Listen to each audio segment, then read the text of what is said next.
just this side of that grid, rubbing bark chips like this on snake glands behind her ears, rubbing them with female panda ready to make perfume, and Yangrang is actually the other side of the grid scratching at it to get through. So they let us know that they were ready to be together. It was pretty amazing to see. Like I said, not a productive attempt at breeding them, but quite encouraging.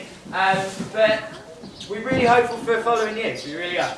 And that would be added to a very strong breeding program. They're notoriously difficult to breed, these guys, but so much effort goes in that they actually have quite a stable captive population in China. That's why you're able to start thinking about moving them back out into the wild.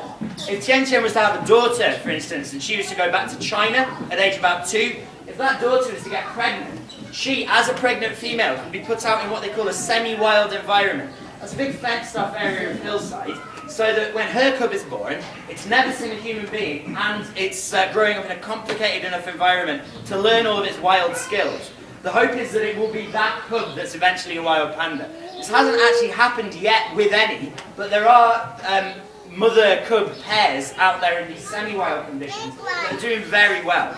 So all of the early signs look really good for there actually being a movement from captivity back into the wild. And that's because they've rebuilt so much of it. If an animal that lives on its own and only breeds 2 days a year, you need to be able to spend those 2 days finding other pandas to breed with. That's what we've stopped them doing. That's why they're struggling. It's a very specific system they've got, which seems very strange to people, but it worked for millions of years. It was working before apes were even on the planet, so it worked pretty well.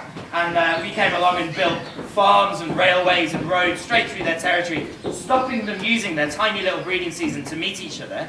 But we've reversed that now in some small way.